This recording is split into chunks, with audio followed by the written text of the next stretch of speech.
This is the unboxing of a Skywatcher DS Pro 120 Apochromatic Refractor telescope.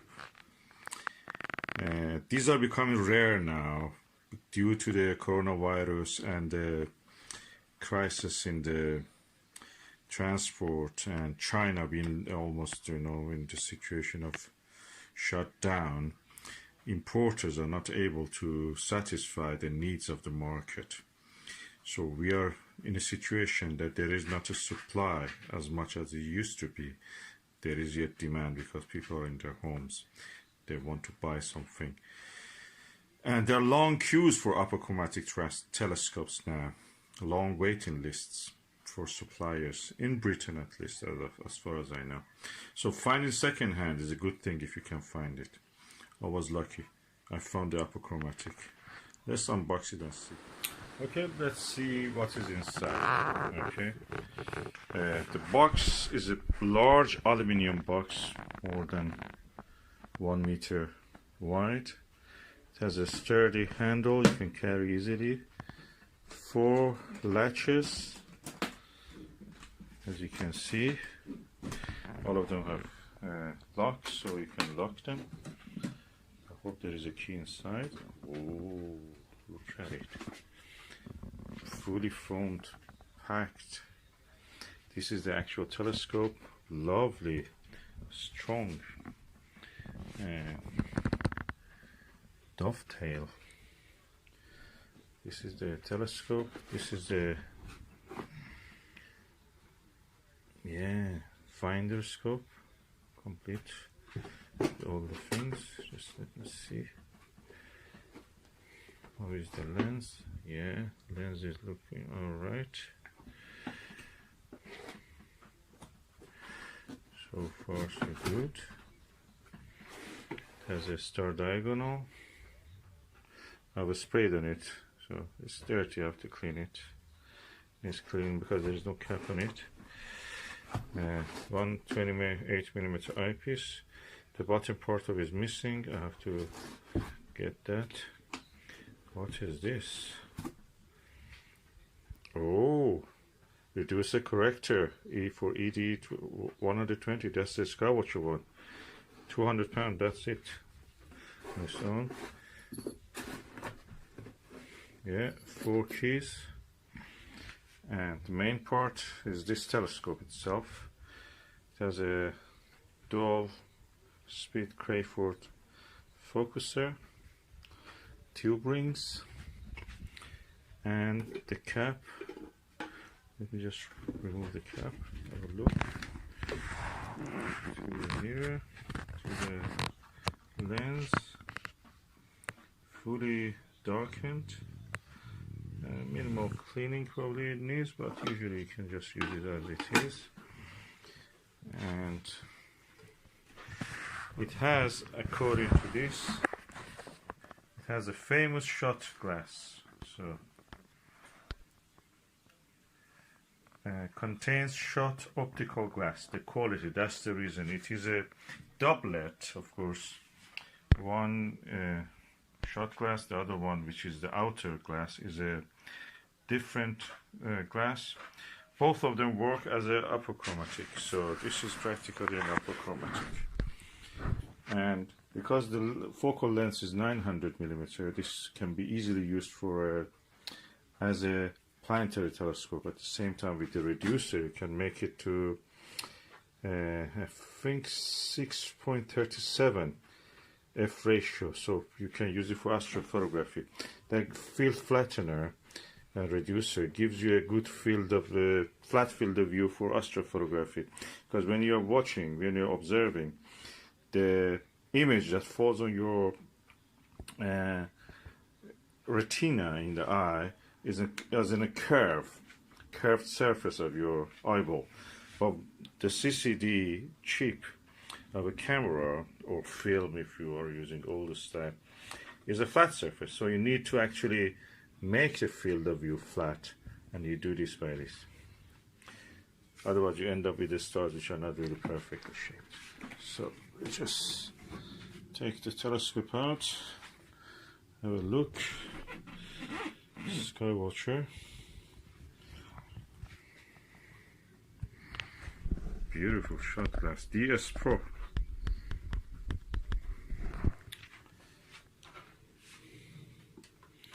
Everything as far as I can see is alright. This is a shoe holder for the finder, and this is really good quality Vixen dovetail. That's the focus. That's the dual speed focuser, as you can see. Yeah, I'm happy that I got this. And this is called black diamond. Black is black, but at the same time it has glitter. So beautiful, lovely telescope, apochromatic, and we'll be using it for planetary observations and even astrophotography. With that field flattener, you can use it for that. So all in all, this is ready for astrophotography. I have to find the attachment for here so we can actually attach the diagonal to it. And there is also missing there. So anyway, that's will be something solved. The Skywatcher, and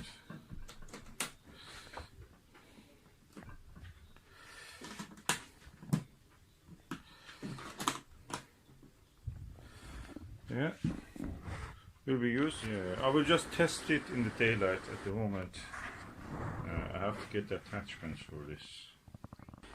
Okay, this is the Skywatcher DS Pro Apochromatic telescope. It's a doublet, and the diameter of the objective is 120 millimeters, that's around 5 inch, and focal length is 900 millimeter. That means the f ratio is 7.5. It's quite large, but manageable yet. Let me just show what I'm looking at. We are looking at this tree with some fruitlets. This is the lens, as much as I can show. I've attached the necessary attachment to change it from astrophotography setting to visual setting. This is the attachment, and this is the star diagonal. I cleaned it, and this is the max vision 28mm 68 degrees field of view eyepiece. And let's see how it looks.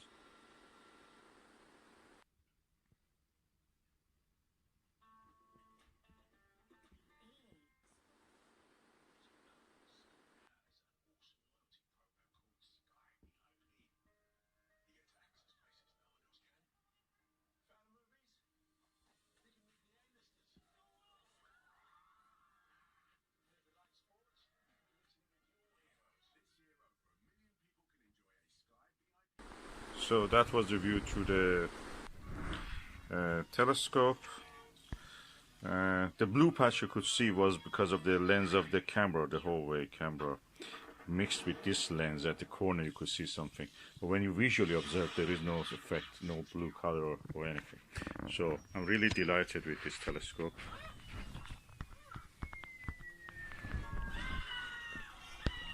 It's a real apochromat. For the price is a bargain. Cannot be cheaper than this, especially with the dual speed focuser.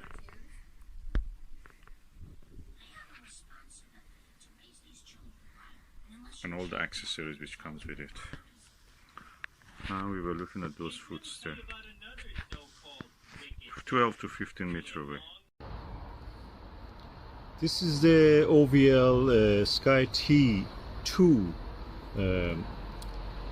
altazimuth mount, which you can actually install on it up to 3 telescopes. One here on one arm, the smaller one on the top arm. And if you don't use this counterweight, you can use, I have an ADM, another ADM clamp. You can use either small or bigger, the same size as that, or Newtonian or refractor. So practically you can put 3 telescopes on this mount, and at the moment, as you can see, I have 2 on this, and because tonight will be clear, hopefully, as you can see, the sky is blue. So we can actually see, I'm going to observe the planet Jupiter and Saturn, of course. These are the refractors. This is the refractor Skywatcher ED120 DS Pro, and this is also Skywatcher Evostar 72 ED. Both of them have shot glass in them. This is the famous brand of the Apochromatic glass that they use fluorite in the glass, and that makes it really good for, you know, aberration free, no chromatic aberration or anything. So I'm looking forward to use this and observe the planet Jupiter and Saturn and see what we can see, you know, maybe some deep sky object, because this is really wide angle. I really enjoy this. And this is also a Skywatcher 28mm multi-coated eyepiece, which I will be using. I used it to adjust this viewfinder, and I like the way that it is, because I don't want those look through ones. I like this one, which are right angled ones. So looking forward to that. And I have adjusted this and the finder and this telescope, all they are now aligned in the same direction. They're parallel to each other in every way. So that means that you can observe the same object in this, find it in the finder scope, of course, observe it in this and observe it in that. Or if I want, I can observe something else with that. I have to just change the direction of that. Be independent. There are screws here you can actually make it independent. And unlike other mounts, like I don't know, Rowan AZ75, this mount has slow motion control, which is a bonus. Anything with this slow motion control in this range, mechanical range, will be around more than 1,000 pounds. So you can have this for around 200-300 pounds maximum. Really good value, and China has made it really good value. I think this is one of the best mounts everybody can buy, ultra-zenith mount. Of course, you can add something to make it, you know, go to. You can add those kind of AZC go to sync. From Skywatcher has it. You can just adjust that. But I don't need that. The convenience of using the ultra-zenith is the reason I'm going for this. Ultra-zenith ones are really easy to set up, easy to look at the objects without, you know, hassle.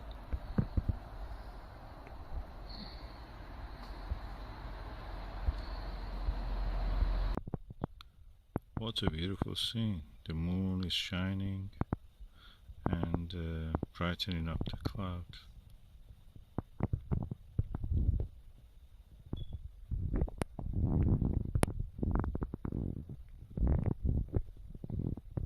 And you can see the Jupiter also at 2 o'clock sometimes shining.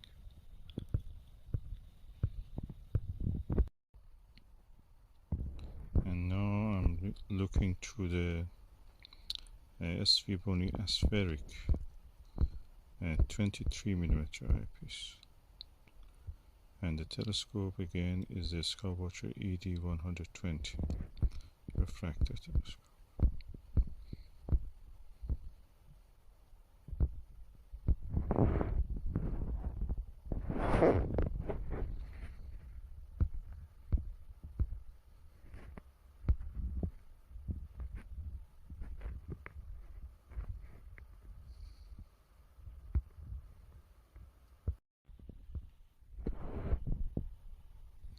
This is Takahashi LE 18mm.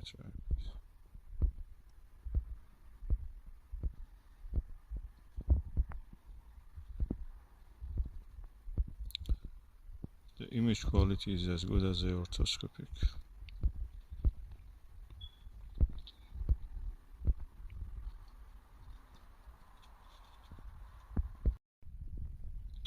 And that's the moon through the Skywatcher 16mm Nirvana.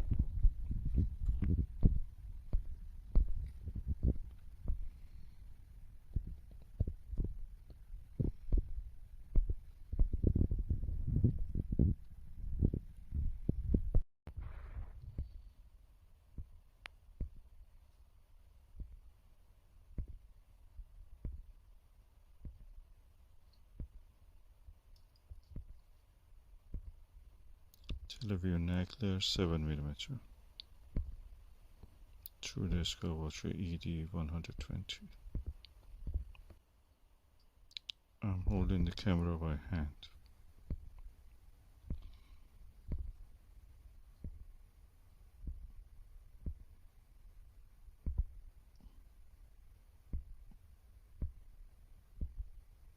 And you see sometimes it goes foggy and unclear autofocus is because camera is leaning on the rubber eye guard, and rubber eye guard goes down and up. It's very flexible. You cannot rest it on the rubber eye guard. And tonight we have a clear sky. And I'm going to observe the planet Venus and Jupiter.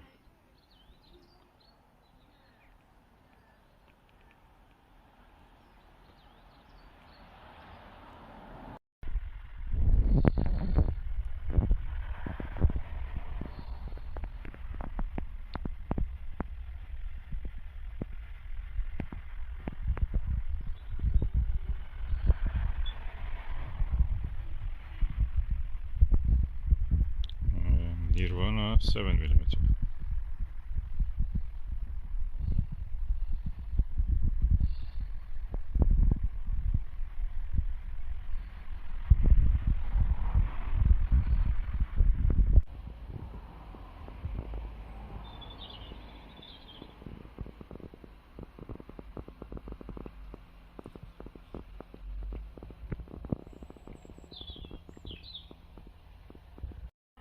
I'm looking at the planet Jupiter.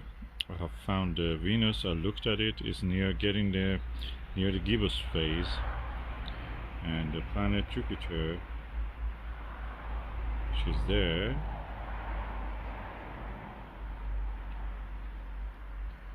is very clear with this Skywatcher 120 ED. Nice, clear view. Now with the Starguide 8mm ED. Nice combination.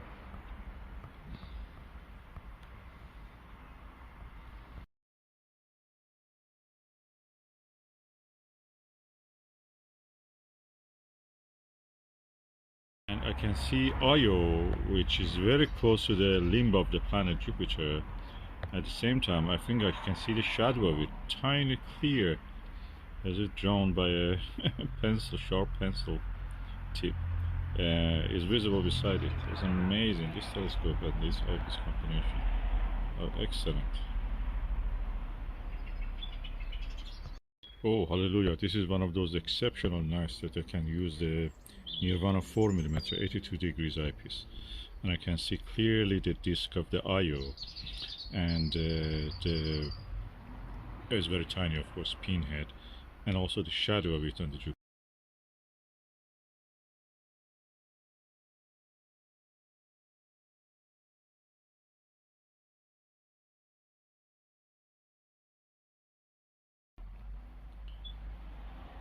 This is one of those very excellent, rare nights that the atmospheric conditions are so clear. We are ahead of a frost, so we expect tomorrow night to have some snow. So this is very clear weather coming from the North Pole. It means there is a high pressure and atmospheric inversion in that sense.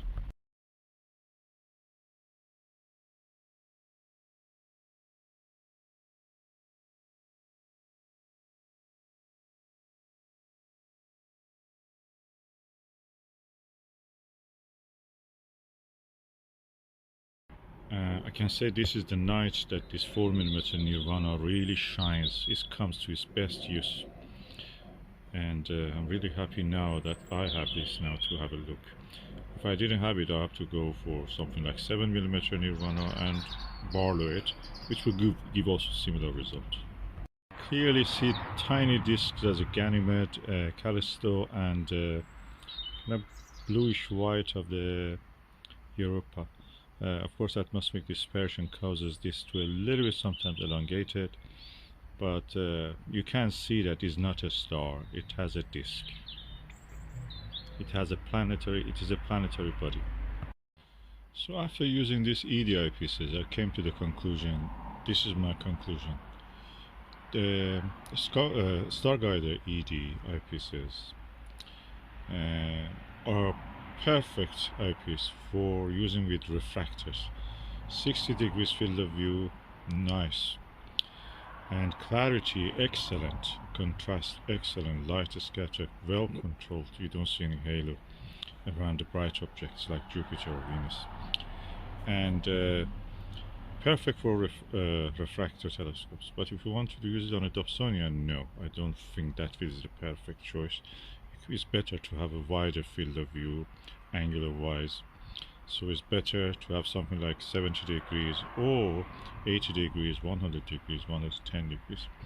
Of course you can use it, and I've not tried it myself, but with the refractor I feel that is really good.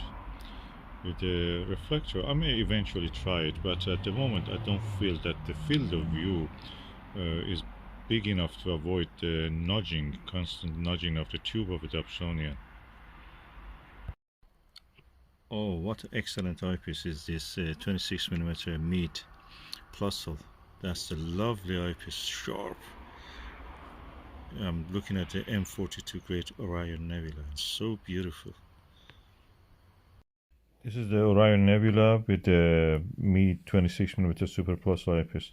The artifact to the left, what you see is a reflection from the street light. Very close to this nebula it was. And it's beautiful. The moon is now rising.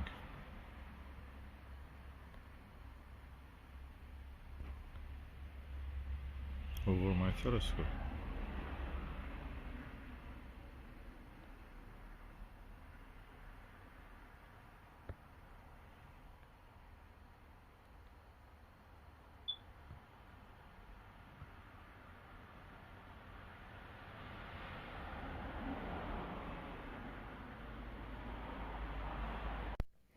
And it was very cold, so I just took a shot with the 26mm eyepiece from the moon. It was a full moon, so there was not much shadows, and then I went in because I didn't want to catch cold. It was a beautiful session. I really enjoyed it. All the eyepieces I use, I'm really enjoying them. I love them, from the simplest one to the best technically advanced one, optically advanced one. And I finished this video by telling how much I admire the Huawei P30 Pro mobile phone camera. This is the best camera I've ever seen. I don't know any other camera as good as this one. Of course, all these images you saw here were handheld, but the camera is excellent. You can see the Orion Nebula at the same Orion constellation at the same time. My telescope, very nice capture. Repairing loose Crayford focusers. Crayford focusers are an invention that was made by someone called Crayford in South London somewhere. It's a very basic kind of focuser, inferior to the rack and pinion. That's the reason many of them actually have this problem. When you add a little bit weight to them, they just budge into it. The friction is not enough to hold them, and what you will end up is that you will lose focus, even the whole thing may come off. So what's the solution for that? I had done a lot of things, adding duct tape, going to remove material from the surfaces that are in contact in the focuser. None of them works. But finally I came to one final solution, and that was something that everybody was telling me to avoid, and that is to tighten up the screws there underneath the focuser. And I did that for this Skywatcher ED80 Pro series gold version, and it worked. It's not a dual Crayford focuser, it's a single one, and it repaired it. I can add any weight on this at the moment. I will not, of course, risk it to put a 1.5 kilo one, but I've done it in the past on this one. But anyway, it works now. And the next telescope that I use on this is a Skywatcher ED120. And it again had this problem, f.7.5 focal ratio. And this had a really bad problem. It has a dual Crayford focuser, and it was slipping, loose. It was loose, completely coming down. I didn't go to remove material by filing the iron, the contacting metals, and I added some duct tape. It didn't really work. It was just not very good. So I went again and did this finally at the same time as that previous one. Tightened up the Allen wrench with the Allen wrench, the screws there, Allen screws there. And it works now perfect. It can hold the focus, and I don't know why they were telling in the forums and everywhere to don't do this. It will just damage it, every time. As far as I've used it, it doesn't have any problem. It just moves smoothly. Of course, I prefer a rack and pinion. This Crayford focuser is another stingy way, is invented here to make it focusers cheap. Rack and pinion is more expensive, but that works now. Even at a steep angle like this, when I was observing the Andromeda M31 galaxy, and I could go there. It was the angle of this telescope at that time was around 65 to 70 degrees from the horizontal, and I could easily, have the eyepiece there and just observe. Two telescopes on this. Sky T2, no problem at all. Beautiful shot also. I was able to take it look like a spaceship. And that was the solution for me. It has worked so far. No problem at all.